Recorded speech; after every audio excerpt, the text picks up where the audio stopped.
Hello everyone, and welcome back to another video from our channel, Legend Death Data. In this video, we'll be highlighting American celebrities who have passed away today and in the last few days, along with other notable figures from around the world. Before we proceed, we kindly ask you to show your love and support by giving this video a like. It means a lot to us. Thank you. And now, let's begin. Elizabeth Sneed, a celebrated style and fashion writer for The Hollywood Reporter, passed away in Delray Beach, Florida, from complications related to Alzheimer's disease. She was 74. Sneed joined THR in 2011, interviewing Hollywood's biggest names, including Kristen Stewart, and covering the trends shaping the entertainment industry. Born in New Jersey, she graduated from Florida Atlantic University and built one of the most remarkable careers in entertainment journalism. In the early 1980s, USA Today hired her as a style and pop culture writer. For nearly 2 decades, she profiled legends like Jane Fonda, George Clooney, Robert Redford, and Barbra Streisand, and covered Sundance, Cannes, and the biggest awards shows in Hollywood. In 2005, she created The Dish Rag for the Los Angeles Times, a celebrity news blog that exploded to 3 million unique visitors a month, becoming the paper's most read blog. She also had a softer side. Sneed routinely brought her poodle, Mina, on assignments. She had found the dog abandoned on a Washington street, dingy gray with chipped nail polish. After one bath, she discovered Mina had snow-white fur. She retired in the mid-2000s, returning to Florida to do what she loved most, showing her Maltese dogs competitively and breeding Napoleon cats, a life lived fully on her own terms. Lauren Chapin, an American actress best known as Kathy Kitten Anderson on the beloved family sitcom Father Knows Best, 1954 to 1960, a role she began at age 9, died in February 2026 at the age of 80. Behind the wholesome TV image, she endured a deeply difficult life marked by childhood trauma, addiction, and personal loss before achieving sobriety and later working as a minister and talent manager, remembered for her resilience and honesty in sharing her story. Robert Carradine has passed away at 71. The actor who defined a generation with Revenge of the Nerds, The Long Riders, and Lizzie McGuire is gone, and Hollywood will never be the same. Born into one of the most iconic acting families in history, Robert was the youngest son of John Carradine and brother to David and Keith. He made his film debut alongside John Wayne at just 18 and never looked back. His career was anything but ordinary. He appeared in Scorsese's Mean Streets, the Oscar-winning Coming Home alongside Jane Fonda and Jon Voight, and 2 films at Cannes in the same year. Some even argued he was the most talented Carradine of them all. But it was 1984's Revenge of the Nerds that made him immortal, playing Louis Skolnick in a role that embedded itself into the hearts of an entire generation. Music off-screen. Robert was a passionate guitarist, a Grand Prix racing driver, and above all else a devoted father and grandfather. His brother Keith said it best. Music. He was profoundly gifted. We will miss him every day. Robert is survived by his children, grandchildren, brothers, and everyone lucky enough to have known him. Cara Braxton was one of the most dominant forwards of her generation, a 2-time WNBA champion, an all-star, and a legend who built her legacy the hard way. Selected 7th overall by the Detroit Shock in 2005, she wasted no time making her mark. Back-to-back championships in 2006 and 2008, an all-star appearance in 2007, and a career that spanned nearly a decade and 297 professional games across the WNBA, Poland, and China, where she was named League MVP in 2010. But what made Cara truly remarkable wasn't just the trophies, it was the determination. After everything professional sports had thrown at her, trades, relocations, the grind of competing at the highest level, she went back to the University of Georgia and finished what she started. In 2024, she finally earned her degree. On Sunday, the WNBA lost one of its own. Kara Braxton passed away at the age of 43. The cause of death has not yet been revealed. She was a champion on the court, a champion in life, and her story deserves to be remembered. Bianca Diaz, a Brazilian content creator with nearly 60,000 followers on Instagram, passed away on February 19th. Known for her modeling and lifestyle content, Diaz had recently documented a trip to London in late 2025. Her last post appeared on December 18th, a simple selfie inside a car in São Paulo. No one knew it would be her last. Friends quickly took to social media to share the news. Close friend Giovanna Borges revealed that Diaz had recently undergone cosmetic surgery and had been recovering at home when her condition suddenly took a turn. She had a pulmonary clot, suffered 2 seizures, and by the time she arrived at the hospital, she was no longer alive. Borges wrote. Fellow creator Patricia Gandon wrote, "I just know that we had beautiful moments and incredible conversations. May God comfort the family. I will remember you with so much affection and pride." Massage therapist Jeff Carlos, another close friend, paid tribute with a simple but powerful message. Death is nothing at all. Our bond has not been broken. Her family held a wake on the morning of Friday, February 20th, in São Paulo. Eric Dane, the man the world knew as McSteamy, has passed away at 53 after a courageous battle with amyotrophic lateral sclerosis. His family confirmed the news, saying he spent his final days surrounded by his devoted wife and his 2 daughters, Billy and Georgia, the center of his world. He fought hard, and along the way, became a passionate advocate for amyotrophic lateral sclerosis awareness, determined to make a difference for others facing the same battle. Eric's life was never easy. He lost his father to a gunshot wound at just 7 years old, moved to Los Angeles with $40 in his pocket, and by his own words, spent years lost in addiction and bad decisions.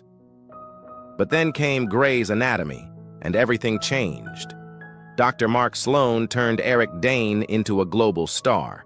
Audiences were obsessed, and he owned that role completely. When the show let him go in 2012, he didn't collapse. He reinvented himself, from The Last Ship to Euphoria. He kept pushing boundaries, kept challenging himself, kept proving there was far more to him than McSteamy. He faced his amyotrophic lateral sclerosis diagnosis publicly with strength and honesty, the same way he faced everything in life. Eric Dane is survived by his 2 daughters, and though he's gone, McSteamy will live on forever. Lil Papa, born Janarius Michael Wheeler, has passed away at just 25 years old. The rapper died in Georgia on the morning of Wednesday, February 18th. He was gone too soon. Lil Papa got his big break in 2018 with the independently released single Purple Hearts, which amassed millions of views on YouTube, and from there, he never looked back. Signed to Yoati's collective music group, he built a loyal fan base with tracks like Love and War and Mind Over Matter. His latest album, Almost Normal Again, was released in August of last year, and just days before his passing, he dropped his new song Out of Town Bay on February 13th. He was set to perform in New Orleans the following month. In a 2021 interview, Lil Papa spoke about what his music meant to his fans. "That means a lot," he said. "That makes me realize I got the power to change someone's outlook on a certain situation." His final Instagram post was flooded with tributes from heartbroken fans. One wrote, "My boy, I'm hurt like I knew you for real, and I was just a fan." Lil Papa was 25 years old. His music touched millions, and his voice will not be forgotten. Lucy Wilde was only 25 years old, a British Army medic, a fitness creator, and a soldier described by her own unit as outstanding. On February 5th, she didn't show up for morning duties. When her fellow soldiers went to check on her, they found her unresponsive in her living quarters. She was gone. The Welsh Guards, one of the most respected regiments in the British Army, released a tribute that stopped people in their tracks, recalling a mass casualty incident where Lucy worked relentlessly to save her peers. "Her actions that day were nothing short of outstanding," they wrote, adding that she was rightly commended for her courage and professionalism. But Lucy wasn't just a soldier. She built a following of over 17,000 people on Instagram and TikTok, sharing fitness advice and inspiring others, all while serving her country. Her last post was on February 4th, a video of her puppy Bruno, and the next day, she was gone. Lucy had a rare ability to lift those around her, her regiment wrote. She was popular, genuine, and deeply respected. The British Army has launched a formal investigation into her death. No cause has been confirmed, and no answers yet remain for a young woman who spent her life saving others and whose name the world is only now learning. Billy Steinberg never stood on stage. He never chased the spotlight. But chances are some of the most emotional moments of your life had his words playing in the background. The legendary songwriter died at 74 in Los Angeles, following a battle with cancer, and the music world lost one of its greatest hidden architects. You already know his work, even if you never knew his name. Like a Virgin, Madonna, 6 weeks at #1. True Colors, Cyndi Lauper, #1. Eternal Flame, The Bangles, #1. So Emotional, Whitney Houston, #1. 4 songs, 4 artists, 4 #1s, all written by the same man. His attorney called him an American treasure, a pure soul who gave us the most poetic lyrics that moved millions of people around the world. Cyndi Lauper, whom he helped make iconic, remembered him simply, "He was such a nice guy, very supportive." Steinberg won a Grammy in 1997, was inducted into the Songwriters Hall of Fame in 2011, and wrote for everyone from Tina Turner to Celine Dion to Whitney Houston. He never needed his name on the marquee. The songs were enough, and they always will be. Let's begin. Reverend Jesse Jackson, one of America's greatest civil rights icons and a Presidential Medal of Freedom recipient, has died at the age of 84. The Baptist minister passed away peacefully on Tuesday, February 17th, surrounded by his family. "Our father was a servant leader, not only to our family, but to the oppressed, the voiceless, and the overlooked around the world," his family said. His unwavering belief in justice, equality, and love uplifted millions. Born in Greenville, South Carolina, on October 8, 1941, Jackson stood at the center of defining moments in American history. He marched alongside Martin Luther King Jr. during the Civil Rights Movement and was standing just feet away when King was assassinated in Memphis on April 4, 1968. He ran for the U.S. presidency twice, in 1984 and 1988. In 1999, he personally negotiated the release of 3 American soldiers held captive in Yugoslavia.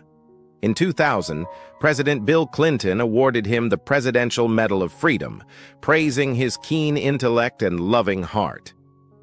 In his final years, Jackson battled progressive supranuclear palsy, a degenerative brain disease affecting balance, movement, and coordination. He is survived by his wife, Jacqueline, their 5 children, and his grandchildren.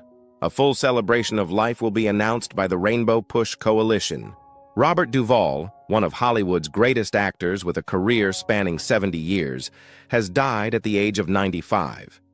His wife, Luciana, announced the news on Monday, February 16th, writing, "Yesterday, we said goodbye to my beloved husband and one of the greatest actors of our time." Bob passed away peacefully at home, surrounded by love. To the world, he was an Academy Award-winning actor and storyteller. To me, he was simply everything. Born in San Diego in 1931, Duvall studied acting alongside Dustin Hoffman, Gene Hackman, and James Caan, and went on to build one of the most legendary careers in cinema history. His big-screen debut came in To Kill a Mockingbird. He went on to deliver iconic performances in The Godfather, Apocalypse Now, and The Great Santini, earning multiple Oscar nominations along the way. In 1984, he won the Academy Award for Best Actor for Tender Mercies. "I want my work to be true," he once said. "Pure, not a false note from start to finish." Duvall never retired. His final films included The Pale Blue Eye and Hustle, both in 2022. When asked at 90 what kept him going, he simply said, "I'm always living well." He is survived by his wife, Luciana, whom he married in 2005. A true legend of the screen, gone at 95 but never forgotten. Charlie Meza, a 9-year-old girl who captured the hearts of over 100,000 people on Instagram, passed away on February 14th after a 6-year battle with brain cancer. Her mother, Taylor, broke the news with 2 simple words: "She is free." Charlie was just 3 years old when she was diagnosed with medulloblastoma, an aggressive form of brain cancer that primarily affects children.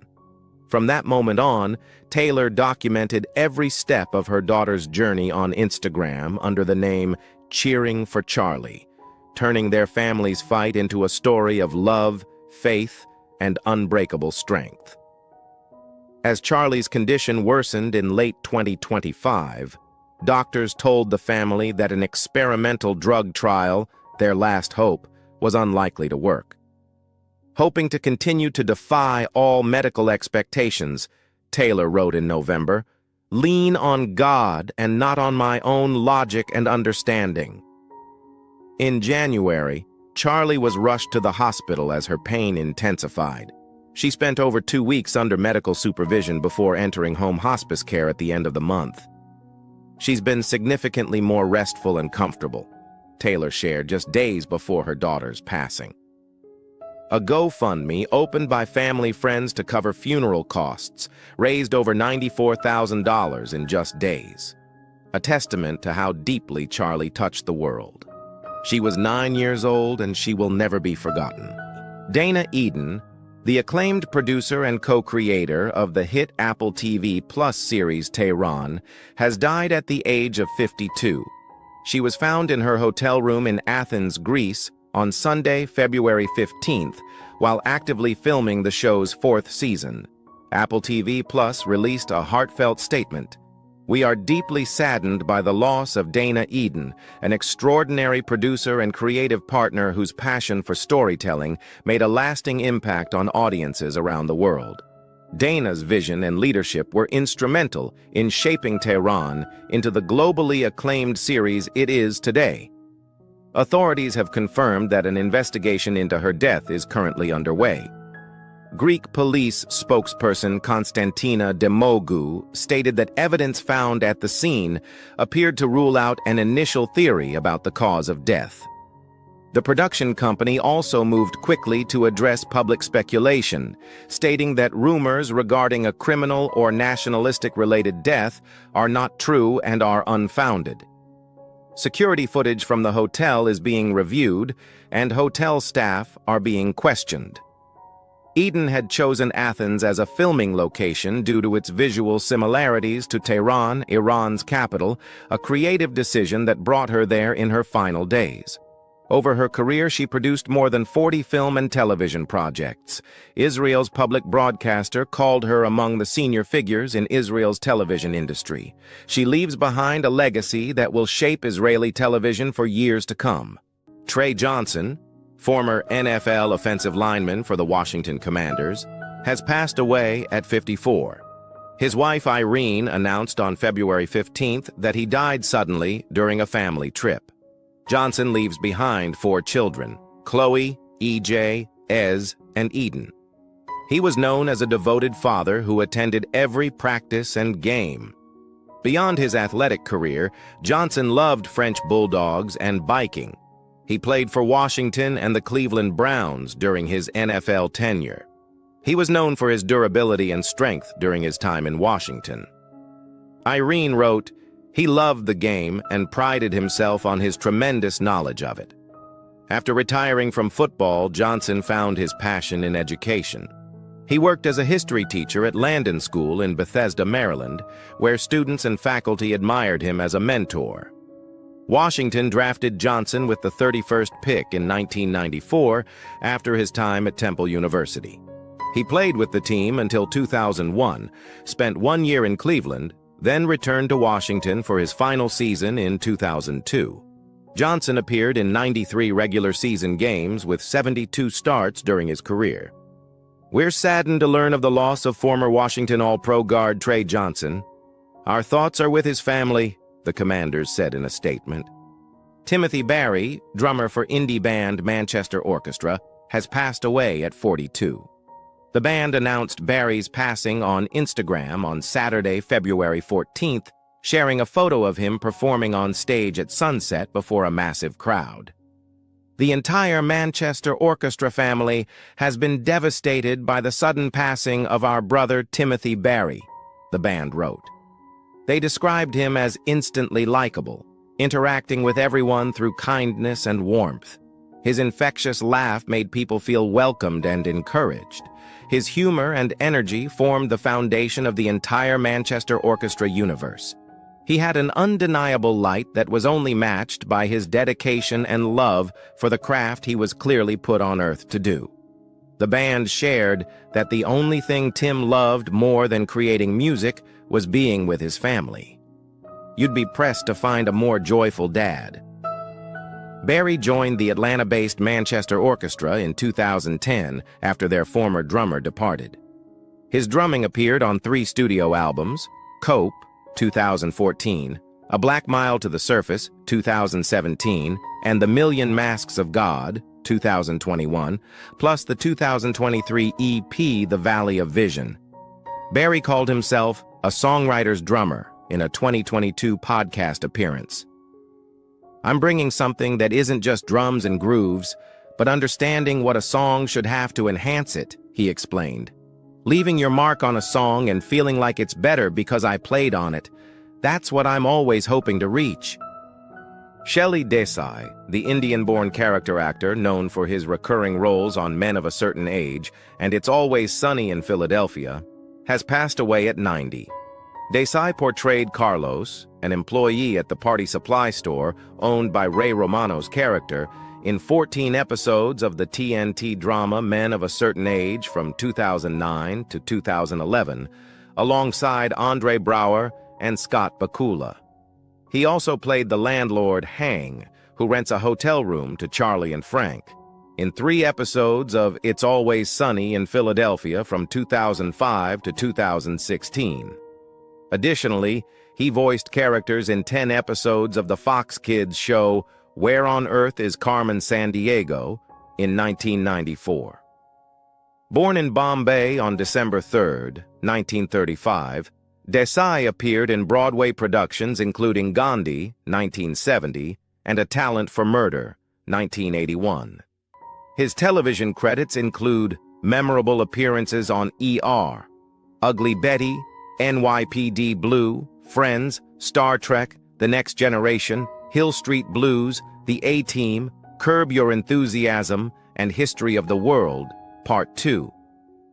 Desai's film career included roles in Brian De Palma's Phantom of the Paradise, 1974, Thelma and Louise, 1991, Toys, 1992, Escape from L.A., 1996, and Here Comes the Boom, 2012. He is survived by his wife Phyllis, his stepdaughters April and Dawn, and his grandchildren Sean, Sophia, and Dylan. Susan Grodd, a respected fine art and entertainment attorney known for defending the rights of creators, passed away on February 8th in Los Angeles. Over several decades, she became a trusted voice for artists, filmmakers, animators, and authors, helping shape fair contracts and protections still used across the industry today. Grodd represented influential clients including Judy Chicago, Matt Groening, Steven Hillenburg, and Laura Numeroff. She also wrote the Visual Artist's Manual, an early and widely respected guide that helped artists understand their rights and navigate the business side of creative careers. Born in New York, she graduated from Cornell University and began her professional life as a painter before transitioning into publishing and later law. After moving to Los Angeles, she attended USC School of Law, graduating as one of only 4 women in her class. Throughout her career, Grodd built a distinguished legal practice supporting creators across fine art and entertainment. She played a key role in securing a permanent museum home for Judy Chicago's landmark installation, The Dinner Party, and advocated for animation creators' creative and financial rights. She later became a partner at Katten Muchin LLP and co-chair of its National Entertainment and Media Department before retiring in 2021. She is survived by her sons, her sister, and 5 grandchildren. James Van Der Beek, best known for his iconic role as Dawson Leary on Dawson's Creek, passed away at age 48. The beloved actor built a lasting connection with audiences through his heartfelt performances on television and film, becoming one of the most recognizable faces of late 1990s teen drama. Born in Connecticut, Van Der Beek began acting on stage while still in high school, appearing in off-Broadway productions before landing his breakthrough role in Dawson's Creek in N. The hit series ran for 6 seasons and made him a household name, starring alongside Katie Holmes, Joshua Jackson, and Michelle Williams. His emotional on-screen moments became widely remembered and continued to resonate with fans for years. Beyond the series, he starred in films such as Varsity Blues, earning an MTV Movie Award, and appeared in Jay and Silent Bob Strike Back and The Rules of Attraction. He later returned to television with roles in How I Met Your Mother, CSI Cyber, Pose, and Don't Trust the Bee, and Apt to 23, while also lending his voice to dozens of animated episodes of Vampirina. In recent years, he connected with new audiences through appearances on Dancing with the Stars and The Masked Singer. He is remembered for his dedication to storytelling, his versatility on screen, and the lasting impact he made on television and film. Bud Cort, the actor best known for his unforgettable role as Harold in the 1971 cult classic Harold and Maude, has passed away at the age of 77 in Connecticut following a long illness. His performance in the beloved film helped create one of cinema's most enduring and unconventional love stories, earning him a lasting place in movie history.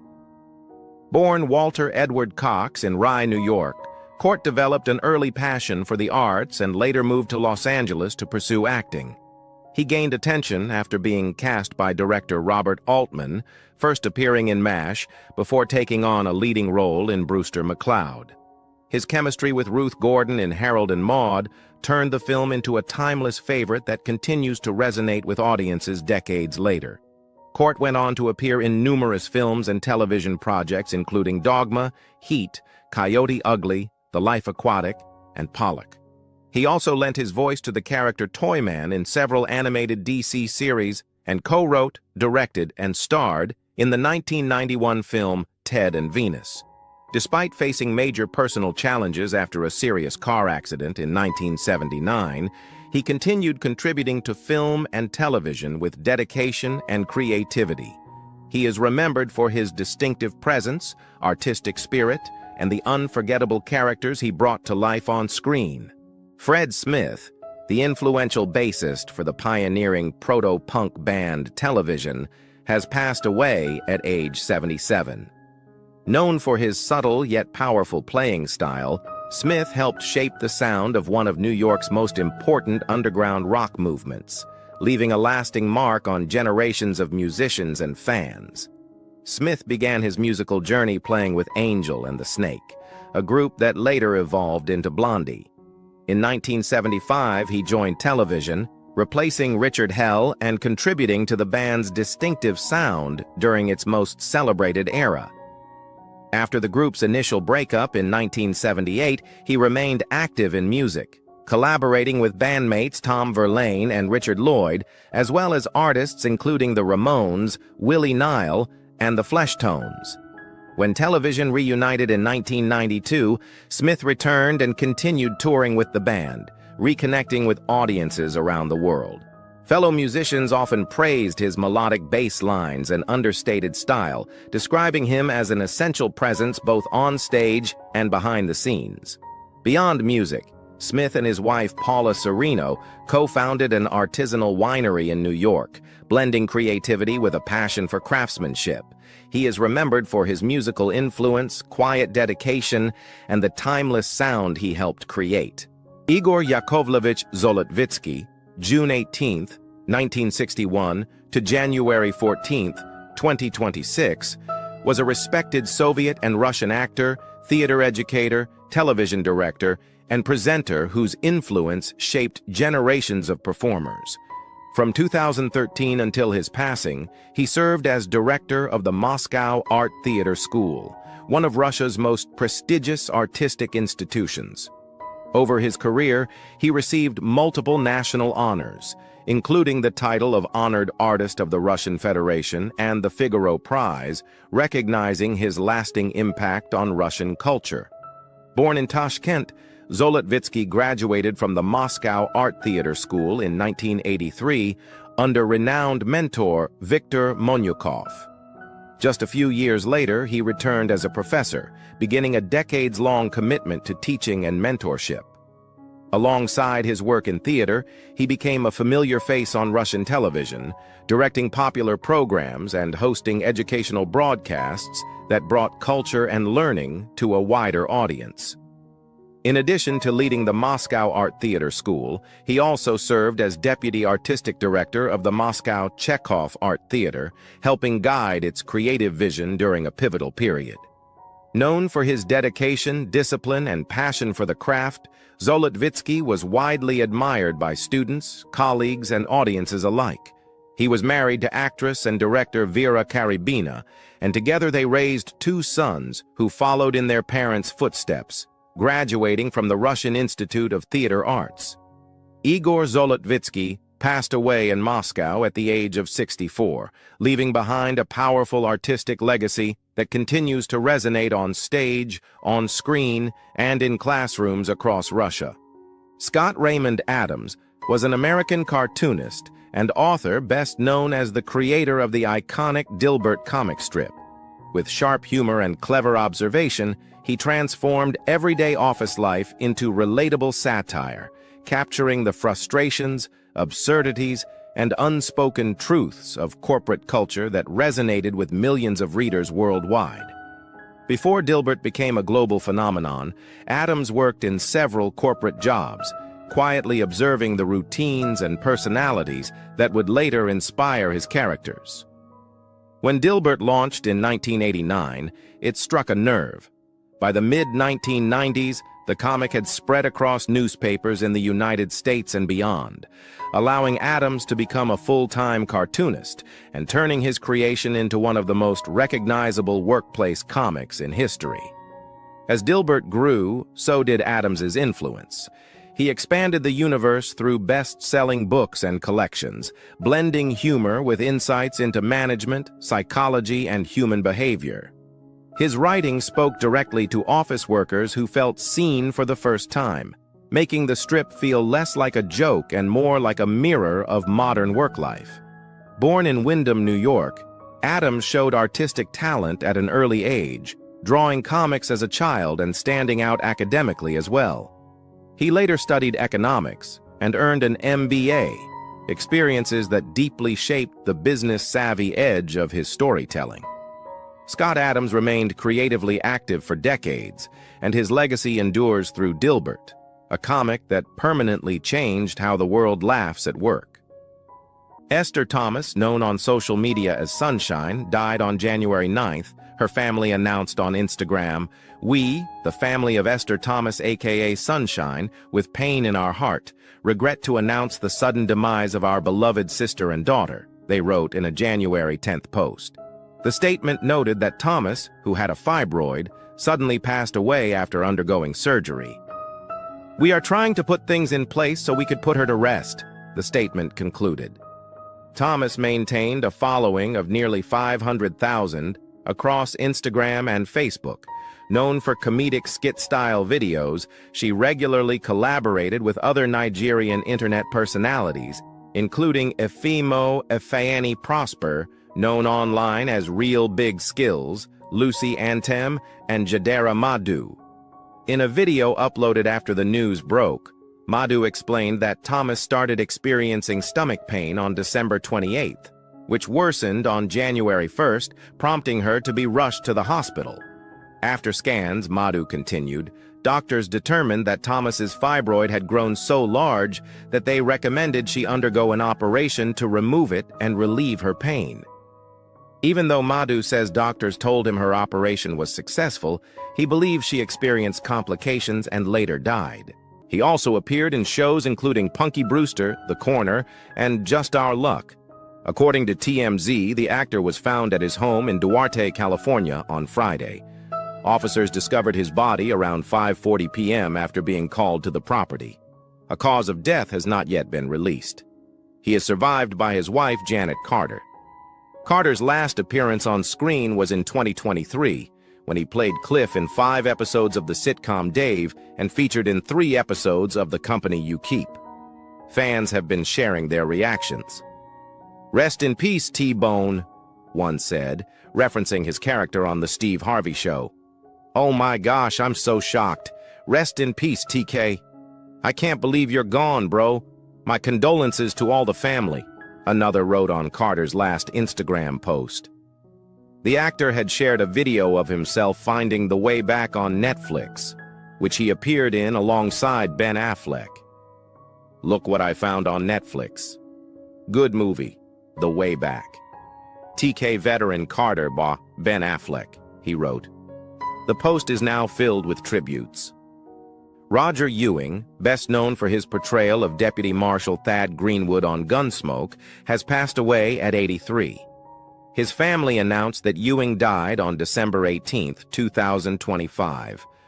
According to The Hollywood Reporter, Ewing first appeared on Gunsmoke in February 1965 at age 23, playing a character named Ben Lukens. Later that year, he began portraying the young Deputy Thad, appearing in 50 episodes until September 1967. Ewing got his start in acting as a high school senior when he appeared in a variety show satire of Gunsmoke. After working as a lifeguard, he switched to acting, making his debut in 1964 in the film Ensign Pulver. That same year, he landed guest appearances on Bewitched, The Baileys of Balboa, and The Bing Crosby Show. After his time on Gunsmoke, Ewing appeared in The Mothers-in-Law in 1967. But here's what many don't know. Ewing left acting to pursue photography, which took him to Mexico, Russia, Europe, and the South Pacific. He was also active in local politics and ran for city council in his hometown of Morro Bay in 2003. L.A. Simone, an American chef and culinary producer, was the first black woman to appear as a regular host on America's Test Kitchen and founded the mentoring organization She Chef. Her first position in the culinary field was at a kosher bakery in Oak Park, Michigan. Before pursuing a full-time culinary career, Simone worked as a social worker in Detroit while also taking on part-time work as a prep cook. She later studied at the Culinary Institute of New York and earned a master's degree in entertainment business. Beginning in 2016, Simone became the first African-American woman to serve as a regular host on the PBS television series America's Test Kitchen, where she worked as a test cook and food stylist and also contributed instructional videos for the show's online cooking school. In 2018, she was featured in a segment on NBC's The Hub Today. The following year, she hosted 28 Days of Edna, a month-long America's Test Kitchen series dedicated to the legacy of Edna Lewis. She was born in 1976 and died on January 5th at the age of 49 due to ovarian cancer. Tom Cherones was an American television director and producer widely recognized for his work on Seinfeld, where he directed 81 of the 86 episodes produced during the show's first 5 seasons. His contributions to the series were honored with a Directors Guild of America Award for directing and a Primetime Emmy Award for his role as a producer. Cherones began his career in educational television while studying at the University of Alabama. He later produced and directed programs for WQED in Pittsburgh before relocating to Hollywood in 1975. His first industry role was as a production manager on the daytime television series General Hospital. His career as a television director began in the 1980s with work on My Sister Sam. He achieved widespread recognition in the 1990s for directing and producing Seinfeld and subsequently directed episodes of News Radio. He was born in 1939 and died on January 5th at the age of 86 due to Alzheimer's disease. John Cunningham, an American actor, had a career spanning nearly 7 decades in Broadway, film, and television, earning recognition for his versatility and memorable character performances. Following his graduation from Dartmouth, he served in the U.S. Army and performed for troops in Europe. His professional debut came in 1960 on a tour of My Fair Lady.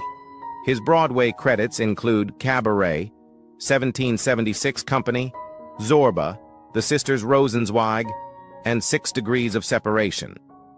He last appeared on stage in the off-Broadway production Painting Churches in 2012. He was born in 1932 and died on January 6th at the age of 93 due to a heart attack. Actor Richard Dimitri has died at the age of 83, leaving behind a career that quietly touched film, television, theater, and comedy for more than 4 decades. He passed away on December 18, 2025, with his wife Christiane by his side, according to his obituary. Born and raised in New York by a single mother, Dimitri worked his way into the entertainment world through persistence and talent. He graduated from the American Academy of Dramatic Arts in 1962 and quickly made his mark off-Broadway before earning roles on Broadway in productions such as Zorba, The Guide, and Lisa Strata.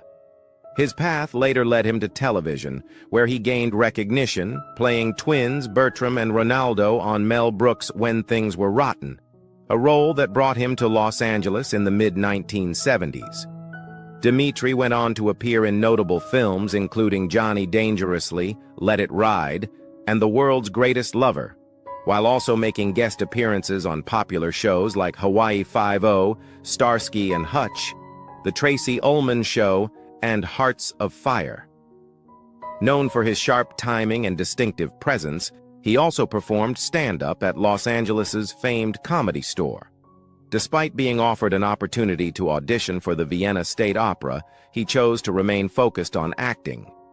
In the 1990s, Dimitri expanded into television writing and co-created the Fox sitcom Daddy Dearest.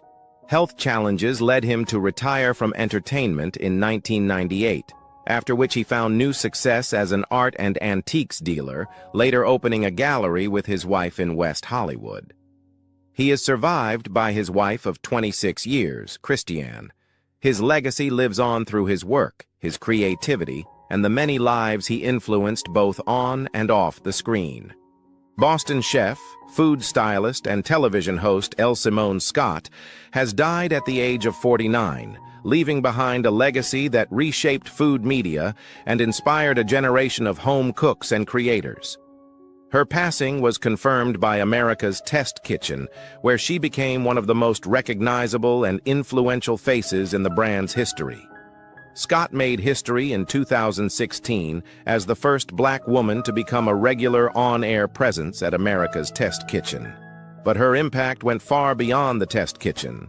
With confidence, warmth, and authority, she helped redefine what representation looked like in culinary television, opening doors that had long remained closed. Friends and colleagues remember her as someone who built community, created opportunities, and brought joy into every space she entered. A best-selling author, Scott wrote boards, stylish spreads for casual gatherings and food gifts, and created and hosted the Walk-In podcast. She also founded Chef, a culinary network designed to uplift underrepresented voices in the industry, and was a passionate advocate for food access and nutrition equity.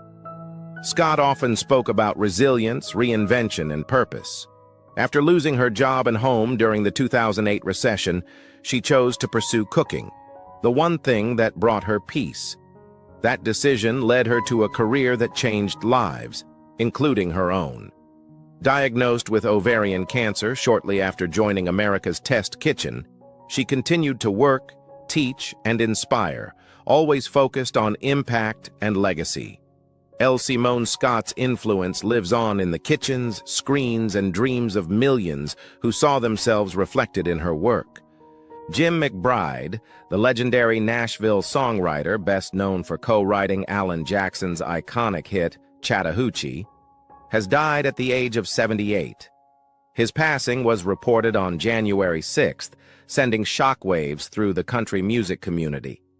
2 days later, Alan Jackson paid tribute to the man he credited as a defining force in his career, sharing photos from their early years together. Jackson called McBride a great and genuine songwriter, adding that his own journey might have turned out very differently without McBride's guidance, inspiration, and belief during those crucial early days. Born and raised in Huntsville, Alabama, McBride didn't pick up a guitar until age 21, but once he did, his rise was unstoppable. His songs quickly found national attention, with early work appearing on Hee Haw and his first chart success arriving in 1979. From there, McBride became a hitmaker, writing multiple #1 songs including Bet Your Heart on Me and Rosanna's Paradise. His partnership with Alan Jackson produced some of modern country music's most enduring songs, including Chasing That Neon Rainbow, Someday, That's All I Need to Know, and the genre-defining Chattahoochee, which earned both Song of the Year and Single of the Year honors. Over his career, McBride wrote for country legends spanning generations, earning him induction into both the Nashville Songwriters Hall of Fame and the Alabama Music Hall of Fame in 2017. His influence lives on through songs that continue to define country music and through the artists whose careers he helped shape. Veteran actor Isaiah Whitlock Jr., known for his unforgettable role as corrupt politician Clay Davis on HBO's The Wire, passed away on December 30th at age 71. His signature delivery of the catchphrase, "She It," became iconic across all 5 seasons of the acclaimed crime drama. Whitlock built a remarkable career playing complex political figures on television. He brought brilliance to the role of Secretary of Defense Genioba George Maddox on HBO's Veep, portrayed the morally compromised politician Charlie Figueroa with ties to organized crime on Showtime's Your Honor, and most recently appeared as Chief of Police in Netflix's The Residence. Whitlock forged a lasting creative partnership with Oscar-winning director Spike Lee, appearing in 6 of Lee's films over nearly 2 decades: 25th Hour, She Hate Me, Red Hook Summer, Chirac, Black Klansman, and Da 5 Bloods. This collaboration showcased his versatility and cemented his place as one of Lee's most trusted actors. Throughout his extensive career, Whitlock earned respect as a character actor who brought depth, authenticity, and memorable moments to every role he inhabited. His contributions to television and film left an indelible mark on audiences worldwide. Richard Smallwood, the Grammy-nominated gospel legend, whose music was covered by Destiny's Child and Whitney Houston, passed away on December 30th from complications of kidney failure at age 77. Born in Atlanta on November 30th, 1948, Smallwood displayed extraordinary talent early, playing piano by ear at age 5 and forming his own gospel group by age 11. As an 8th grader, he studied under future music legend Roberta Flack at Brown Junior High. He graduated cum laude from Howard University with a dual BA in classical vocal performance and piano in 1971, later earning a master's in ethnomusicology. Smallwood founded the Richard Smallwood Singers, releasing their debut album in 1982. Their 1984 album Psalms earned their first Grammy nomination, followed by 5 more records. In 1995, he formed the group Vision, releasing albums into the 2000s and earning 8 total Grammy nominations, including his final nod for Trust Me from his 2022 album Promises. Throughout his career, Smallwood won numerous Dove and Stellar awards and performed for 3 U.S. presidents, Nixon, Reagan, and Clinton, and became one of the rare gospel artists to tour the Soviet Union. In 2006, he was inducted into the Gospel Music Hall of Fame. In 2019, Smallwood published his autobiography, Total Praise, opening up about his struggles with grief and depression, showing vulnerability alongside his musical brilliance. Michael Schumacher, the celebrated author known for telling the stories behind legendary artists and unforgettable moments, has passed away at the age of 75. Writing under the name M. Schumacher, he became widely respected for biographies of cultural icons like Francis Ford Coppola, Eric Clapton, Allen Ginsberg, and George McCann. His daughter, Emily Joy Schumacher, confirmed that he died on December 29th, remembering him as someone who loved conversation, people, and stories above all else. Born in Kansas and raised near Lake Michigan in Kenosha, Wisconsin, Schumacher was drawn to history from an early age. Although he studied political science, writing quickly became his life's work. He famously wrote everything by hand first, filling notebooks before transferring his words to a typewriter, a routine that defined his creative process. His career followed two powerful paths. One focused on deep, detailed biographies that explored the lives behind fame, and the other captured dramatic true stories from the Great Lakes, including shipwrecks, survival, and maritime history that kept readers turning pages. Those closest to him remember Schumacher as a storyteller in constant motion, coffee in hand, notebook nearby, always listening. Through his books, his voice and passion for history continue to live on, reaching new readers and reminding audiences why great stories never fade.